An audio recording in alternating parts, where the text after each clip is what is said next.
This is the book of Matthew, chapter 24, verse 6 through 7 in the NLT. It says, "And you will hear of wars and threats of wars, but don't panic. Yes, these things must take place, but the end won't follow immediately. Nation will go to war against nation, and kingdom against kingdom. There will be famines and earthquakes in many parts of the world. But this is all only the first of the birth pains, with more to come." Shalom, shalom. Before I begin this lesson, I want to give all praise, honor, and the glory to Yahweh, Bahashem, Yahweh Shai.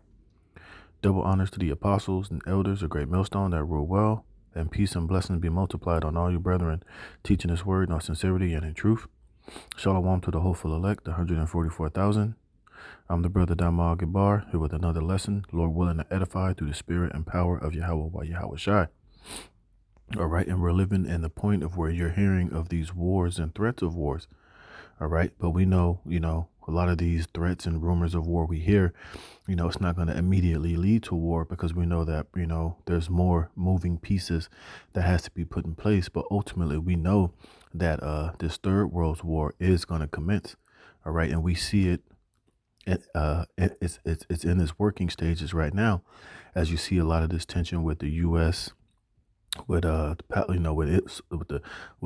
state of Israel and what's going on over there in Iran, which we know that's ultimately is going to lead to the least of the flock, which is those Israelis, those small hats, the least of the flock. They're going to eventually do something with the Iranians. That situation with Hamas, is going to eventually lead to America being drawn into that war, which is going to eventually bring in, the guardsmen and the allies of the Iranians, which is Russia and China, into this third world war over there in the Valley of Jehoshaphat, which is over there in Asia, or what the world calls the Middle East. All right. And I was reading this article, and it's just further showing you, that the Lord is, pushing prophecy forward.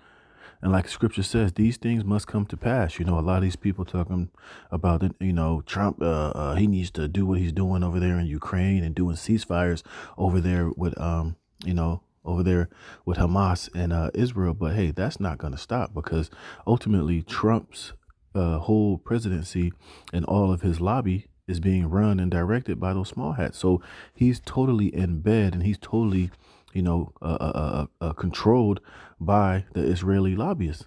They control his whole campaign. That's where all his funding comes from. So, of course, he's going to continue to do the bidding of those small hats over there.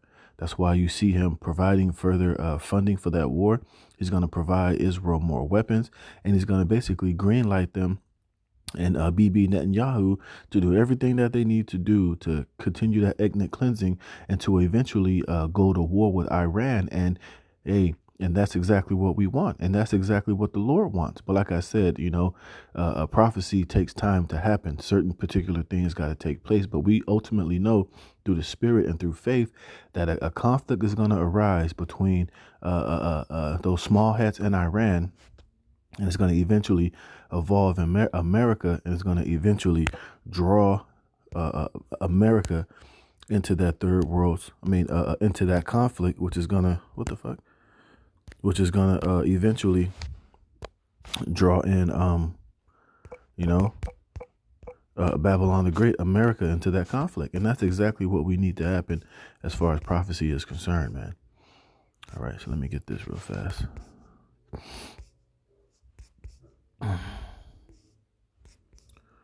Is it Jeremiah, or is it 47 or 48? Let me see something. I thought it was 49. Oh, Jeremiah 49. So like not Isaiah. So this is Jeremiah chapter 49, verse 20. It says, "Therefore hear the counsel of Yahweh." Let's look up this word counsel. You see, this is where a lot of people get all twisted and get all effed up in the brain, because they don't understand that, hey, this third world war is the counsel of the Lord. It's something that has already been written before the world began. And now we're just in the stages to where the Lord is making particular things happen so that this prophecy and the counsel of the Lord can come to pass. All right, this whole third world war is unavoidable. There's nothing that they're going to do. There's no talks they're going to have. There's no negotiations or ceasefire that's going to stop this prophecy from coming to pass, and these nuclear missiles will be used in the midst of this third world war. All right. So let's get this word for counsel. All right. And the word counsel in the Hebrew is tazayah. Tazayah. It says counsel, advice, the purpose. You see, purpose, advisement. Look at this, plan, purpose. All right. Let's look at this. It says counsel which anyone gives or receives. Look at this, used of predictions and what has been predicted. That's kind of a word you can use for prophecy. It says counsel with anyone. Look at this, to execute a plan or counsel. Oh, look at this, especially used of the counsel or purpose of God. And what is God's purpose for this third world war to happen? Is so that I'm going to read it in Joel chapter, so that all these nations and their armies and these heathens can be gathered in this third world war, so that they can be judged by Yahweh Shai when he makes his second return, so that, as they're in the midst of fighting each other in this last world war, it's been set up so that Yahweh Shai can crack those clouds, come down and make war, and to judge all of these nations and subdue them and bust them down, so that he can establish his throne and his kingdom and his government upon this planet Earth, man. You see, it says number 3, counsel as the faculty of forming plans, i.e. prudence, wisdom, especially that of the Most High. You see, so this whole third world war situation is the wisdom and counsel of the Most High, and it's being set up to fulfill the will of Yahweh Bashem Yahweh Shai, man. So it's nothing that any of these nations or anybody on this earth can do to stop it. The Lord's counsel is going to stand. All right. So it says what? Therefore, hear the counsel of Yahweh Bashem Yahweh Shai that he have taken against Edom. And who was Edom? The so-called white man. Those small hats, they're of the tribes of Edom. They're Amalek. All right. And guess what? This is the purpose he has against Edom. It says that he have purpose against the inhabitants of Teman. Surely the least of the flock shall draw them out. And like I said, when you read this article, the least of the flock is those small hats. And who are they going to draw out? The U.S. into the situation with Iran, which is ultimately going to lead to this third world war, which is going to lead to America, Babylon the Great, and the state of Israel from being totally nuclearly evaporated and judged and destroyed. Okay. It says, surely he shall make their habitations desolate with them. Yeah, like I said, because the U.S. and the state of Israel are two of the main targets that's going to be nuclearly annihilated through the counsel of Yahweh Bashem Yahweh Shai. Point blank, period. It says the earth is moved at the noise of their fall. Because one thing you have to understand is that America and the state of Israel, they are hand in hand. They're one and the same. All right. They're two peas in a pod.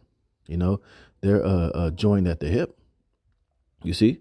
And when one fall, they're both going to fall together. All right. It says the earth is moved at the noise of their fall. At the cry, the noise thereof was heard in the Red Sea. It says, behold, he shall come up and fly as the eagle and spread his wings over Basra. And Basra, let's look at Basra. Think Basra was the chief city of Esau, Edom. All right. The capital city of Edom. Let's see what it says. Basra, a town in Edom. You see, a sheepfold or fortress.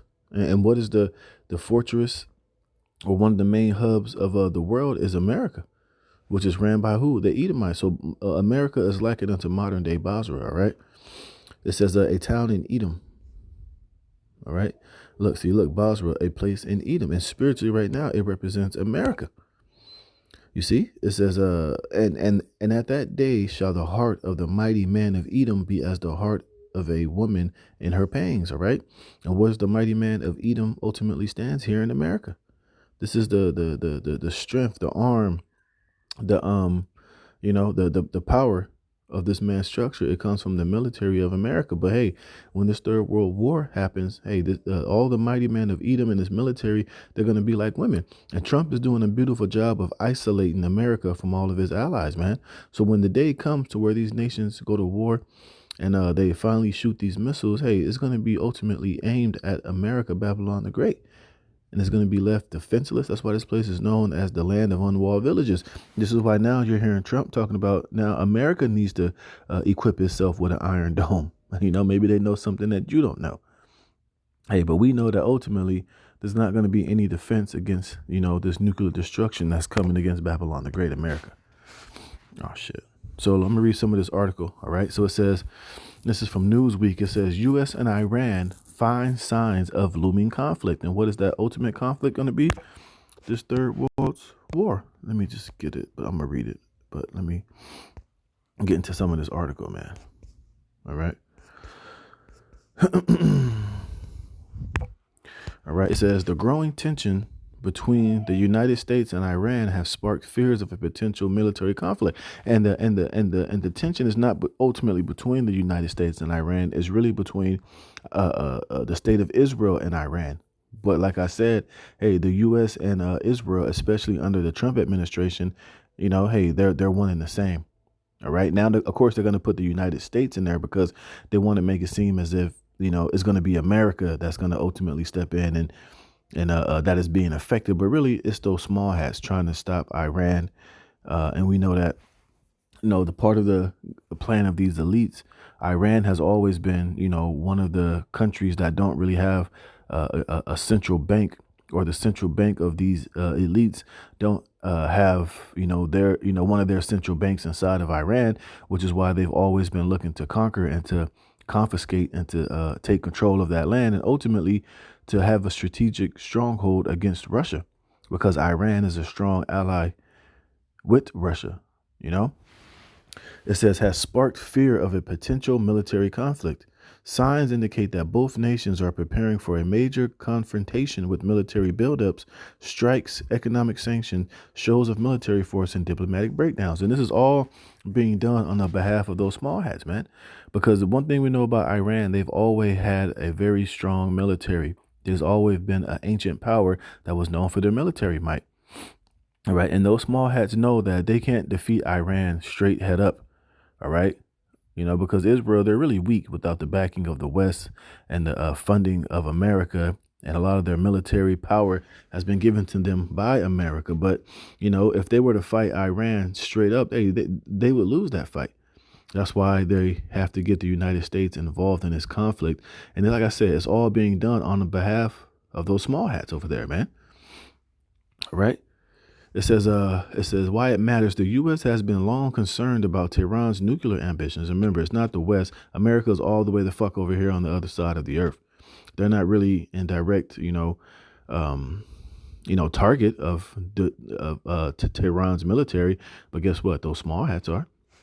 All right. So, like I said, it's not that the U.S. is worried about Tehran's nuclear ambitions. It's those small hats. So therefore, they have to make it seem as if it's because the West is worried about it. The West is fearful. No, it's those small hats are fearful because they're right in striking range. If Tehran does get nuclear weapons, they know exactly who Iran would use them on first. All right. It says viewing them as a threat to regional and global security. In 2018, President Trump withdrew from the Joint Comprehensive Plan action, the Iran nuclear deal, citing Tehran's alleged failure to comply, which was a lie. They always complied. They always played by the books. But like I said, the West and America and these small hats and Esau in general has the ability to twist narratives. Okay. It says this has led to severe economics, and it shows you the hypocrisy of the West and those small hats, because the small hat, here it is, the small hats, they can have nuclear missiles, they can have nuclear arsenal, but Iran can't have nuclear arsenal. It's very hypocritical, of them to say one can have it, but the other can't. All right. It says this led to severe economic sanctions on Iran. Despite these pressures, Iran has ramped up its activities, saying that its nuclear program is for civilian purposes only. However, as diplomatic efforts for a new nuclear deal falter, the situation becomes increasingly volatile. It says, here are 5 signs that point to a looming conflict, right? And like I said, it's a looming conflict because, like I read in Jeremiah, the 49th chapter, it's the counsel of the Lord. And like I read in Isaiah 24, this is part of these wars and rumors of wars, but we know eventually it's going to lead to war. It says the U.S. has significantly increased its military presence both in the Gulf and Indian Ocean. You see, and that's the will of the Lord. The Lord is gathering these nations to the valley of Jehoshaphat. And a lot of those, this military buildup that America is bringing over there, it's not going to leave. They're going to be there for a while, and they're going to be there until ultimately this third world's war kicks off. It says deploying B-2 stealth bombers, cargo planes, and aerial refueling tankers alongside key assets like the USS Carl Vinson and the USS Harry Truman aircraft carriers. You see, this is all part of the buildup. This is all part of the rumors of wars, which is going to eventually lead to a hot war. It says these moves signal heightened U.S. preparations, and in response, Iran has bolstered its missile capabilities, positioning advanced air defense systems around the Strait of Hormuz while ramping up military action in the region. You see, so hey, they're building up. They're putting the pieces in places, and like I said, and the Lord's going to allow something to happen. It might be those Israelis striking one of those nuclear facilities over there in Iran, and after that, it's just going to be on and popping, man. You know, and I know we've been getting frustrated with Iran. They've been letting the West and those small hats do a lot of, shit to where, you would think they would retaliate. They would fight back. They've been killing a lot of their military leaders, a lot of their, well-respected military, high ranking officers, and they still have yet to respond. They've barked out a lot of threats, and this is not going to go unchecked. Just the other day, I came across the article. I didn't read it. I just saw the title of Iran threatening that, if the small hats or if the West does this, we're gonna, strike back, and it's gonna be, well felt. It's been a lot of that going on. Like I said, it gets kind of frustrating. You get kind of angry, like, God damn, do something already, because we're hastening for this thing to take place because we know what it's ultimately going to lead to. But at the end of the day, hey, these are just, hey, man, the Lord knows exactly what he's doing, and we know eventually, hey, the Lord's going to put Iran in a position where they're going to have to strike back, man. He's going to put them in a position to where they're going to have to hit and hit hard. And that's when that Jeremiah 49th chapter is going to fully come to pass. And this place is going to be at a full out war. All right. It says, number 2, it says the U.S. and Israel have both escalated their military operations in the region. You see, so like I said, whenever you mention Israel, you have to mention the U.S. in that same sentence. So whenever you see, like the title of this article, U.S. and Iran, you got to put Israel in there too, because America is doing this on the behalf of the small hats. All right. It says, in Gaza, Israel's ongoing airstrikes on Hamas targets have drawn broader regional involvement, with Iran's support for militant groups adding a layer of complexity to the conflict. Iran's support for various proxies in the Middle East, including Hamas, Hezbollah, and militia groups in Iraq and Syria, has been a consistent point of contention. The U.S. has recently stepped up attacks on the Yemen-based Houthis, which are backed by Iran. And like I said, hey, these are things that we need to happen. And these little things that's going to happen is what is leading to these rumors of wars, And it talks about, America putting sanctions. That ain't nothing new, blah, blah, blah. But it says both the U.S. and Iran have engaged in significant military posturing. The U.S. has conducted multiple B-52 bomber flyovers near Iran as a show of strength and to signal potential military action. Additionally, U.S. forces have joined with Israel in large-scale drills involving strategic bombers and fighter jets. And on the other side, Iran has conducted joint naval exercises with Russia and China. You see, that's why when you read in Ezekiel, I think that's 37 or 38, it talks about how Gog and Magog, which is Russia, they're going to have to be a guard unto Iran, and they're going to have to come with all sorts of armor and their military eventually to get involved in this third world war. And this is why you see Russia and China doing these different drills, because it's going to ultimately lead to the war to end all wars. But right now we're just hearing rumors. We're seeing this buildup. We're seeing, flexing. We're seeing different situations happen. But we know at one point something's going to happen so majorly that, hey, they're going to draw America fully into this war. And it's going to be boots on the ground. All right. And it's going to involve all these other nations and their allies to get involved. And hey, it's going to be on and popping. It says exercises with Russia and China in the Gulf, further bolstering its military capabilities. Iran has also showcased its missile strength by unveiling missile cities, which houses growing arsenal of long-range missiles, and conducting missile tests. These military displays serve as a warning to the U.S. and its allies. You see? So it says Trump revealed that he has sent a letter to Tehran demanding a new nuclear agreement within 2 months or face significant military consequences. You see? So, hey, these devils are putting the pressure on, man. And like I said, we're going to see what's going to happen out of it. But we know eventually it's all going to lead to Joel, the 3rd chapter, being fulfilled, man. And this is Joel 3:9. Proclaim ye this among the Gentiles. Prepare war. Wake up the mighty men. Let all the men of war draw near. Let them come up. And right now we see them doing all these exercises, doing all these drills, you know. And like I said, a lot of these drills, they take a lot of time. We've been hearing about this happening for a long time. But hey, once it's time to lock horns and it's time to go in, hey, it's going to happen very, very, very, very quickly, man. All right. And we're just waiting for these things to come because, like I said, we know what it's going to ultimately lead to. It says, beat your plowshares into swords and your pruning hooks into spears. Let the weak say, I am strong. Right. Because now these other weaker nations that didn't at one point have nuclear capabilities, now they have those capabilities, and they've allied up and teamed up with nations that can help them to possess these weapons or even, create even new, powerful and faster and up to date nuclear arsenal. So now these nations are a lot stronger than what they used to be. They can't be just bullied and just pushed down by the West and by their demands. Now they're being the West is being met with resistance. So, hey, man, it's getting very, very interesting. It says, assemble yourselves and come, all ye heathen, and gather yourselves together round about. Thither cause thy mighty ones to come down, O Lord. Let the heathen be wakened and come up to the valley of Jehoshaphat, which in the Hebrew is Yahweh-Shaphat, for there will I sit to judge all the heathen round about.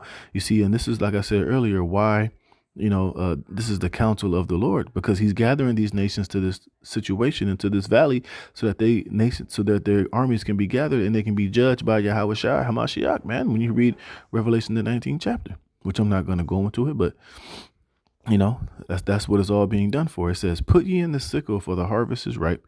Come get ye down, for the press is full. The fats overflow, for their wickedness is great. Multitudes in the valley of decision, for the day of Yahweh Bashem Yahweh Shai is near in the valley of decision. Right.